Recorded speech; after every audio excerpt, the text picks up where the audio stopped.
اللهم صل على محمد وآل محمد.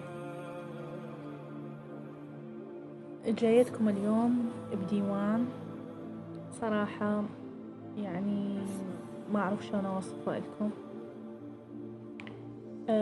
متعوب عليه من جميع النواحي، وانكتب بكلمات موجعة وإحساس ياخذنا إلى ما جرى في واقعة الطف.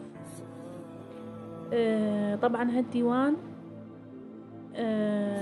هو مفاجأة لكم إنه راح تنزل جميع ألحان هذا الديوان بصوتي أنا خادمة الحسين وخادمتكم الملا أم علي.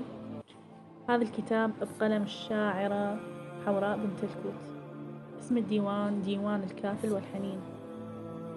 هذا الديوان يحتوي على بابين وخاص بالقصائد الثقيلة فقط.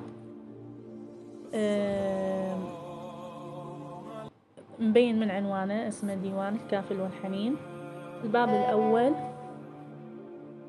الباب الأول يحتوي على قصائد للإمام الحسين والإمام العباس.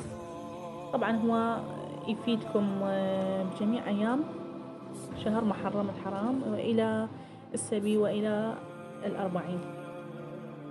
الباب الثاني يحتوي أيضا قصائد الرقية سلام الله عليها وقصائد للأربعين.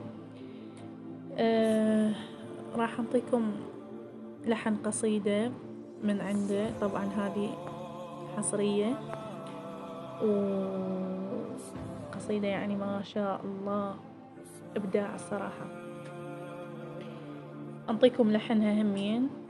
هي الرقية تقول: يا أبويا هي ضماني وانطق ويمتوني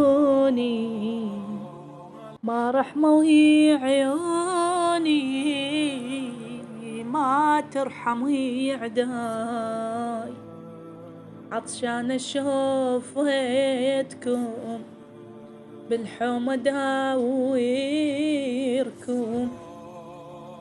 البت أحصيلكم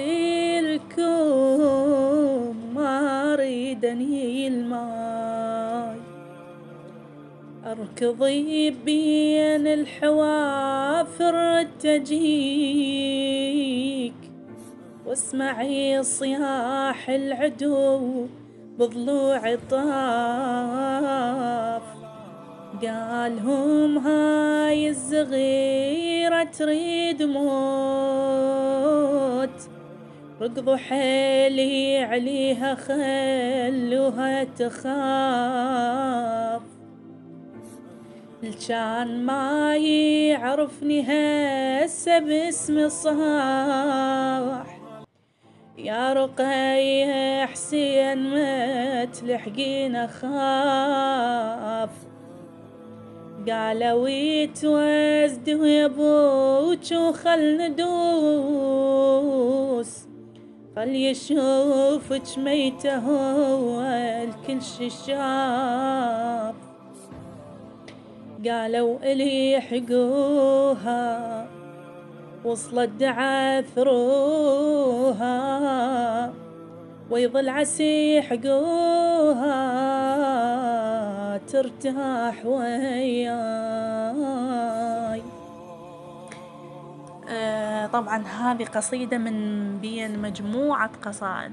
هي الديوان كله قصائد ثقيلة صراحة إبداع. قد ما أقول عنه إبداع وكلام يوجع القلب ويعيشك واقعة الطف. أنصحكم به صراحة. وبالإضافة أكو رقم تقدرون تراسلونهم عن طريقه يصير التوصيل. وبعد